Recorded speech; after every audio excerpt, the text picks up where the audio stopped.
Oh Seigneur, encore une fois, je suis dans la joie pour cette opportunité. La Bible dit, vaut mieux un jour devant le parvis de l'Éternel que 1000 ans ailleurs.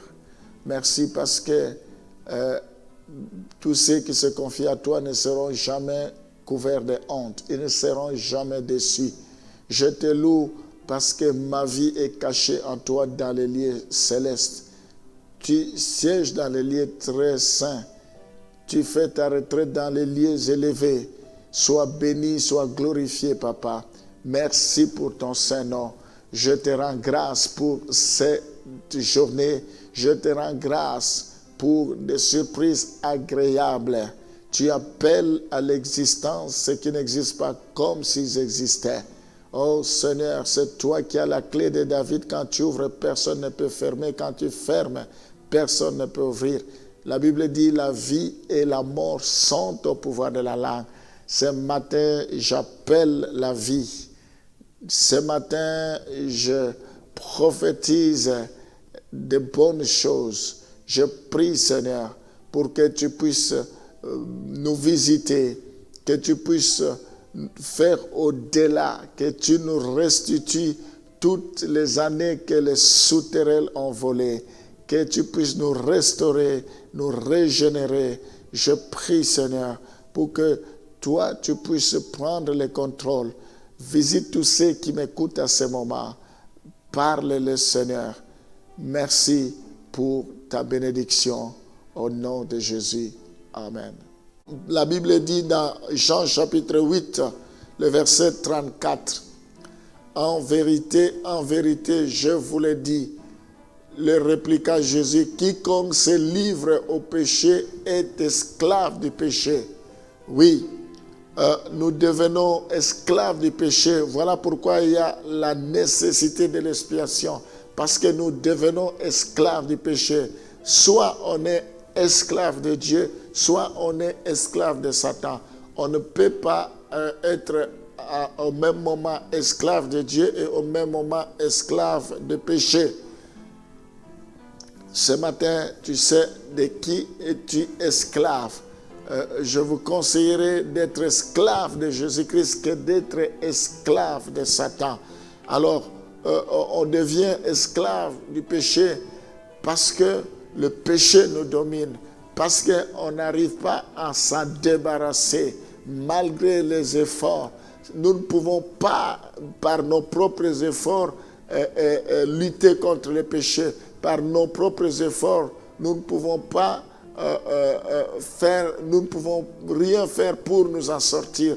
Au contraire, c'est par le sang de Jésus. Au contraire, nous devons demander la faveur et la grâce de Jésus. C'est lui, l'agneau de Dieu, qui ôte les péchés. Quand il vient dans nos vies, il nous pardonne, il nous purifie, quels que soient les crimes que nous avons faits. Romains chapitre 16, Romains 6, le verset 16 et le verset 20. Ne savez-vous pas qu'en vous livrant à quelqu'un comme esclave pour lui obéir, vous êtes esclave de celui à qui vous obéissez, soit du péché qui conduit à la mort, soit de l'obéissance qui conduit à la justice. Nous devons être des esclaves de Jésus-Christ qui conduit à la justice au lieu d'être esclaves du péché. Car lorsque vous étiez esclaves du péché, vous étiez libres à l'égard de la justice. Oui, on peut être esclave du péché. Un enfant de Dieu peut trébucher.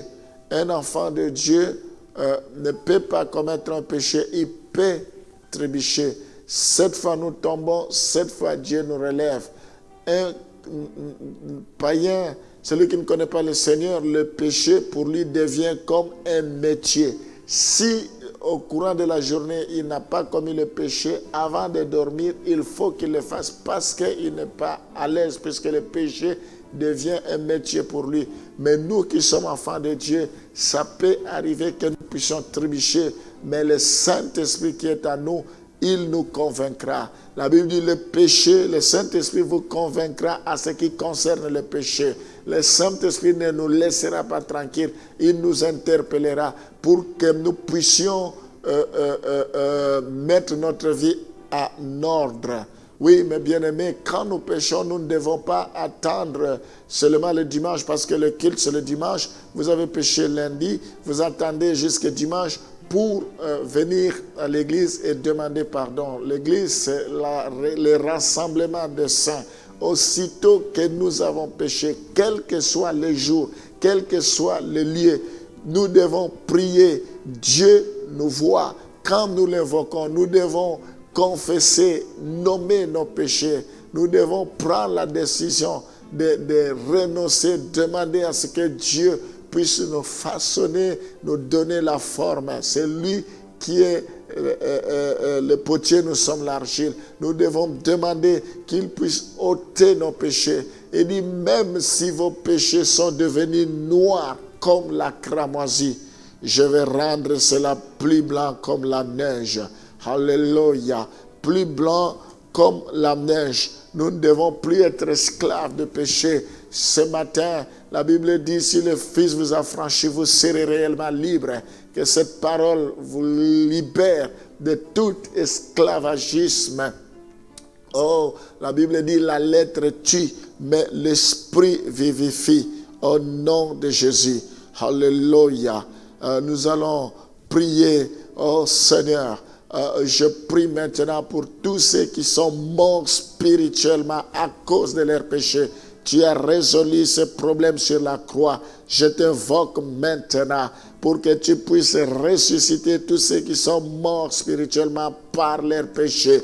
Je prie, Seigneur, pour que tous ceux qui sont sous l'emprise du diable, qui sont esclaves du diable, je les délivre maintenant dans le nom de Jésus. Fais grâce et tends ta main maintenant, que cette parole puisse impacter leur vie, puisse avoir des répercussions dans leur vie, dans le nom de Jésus.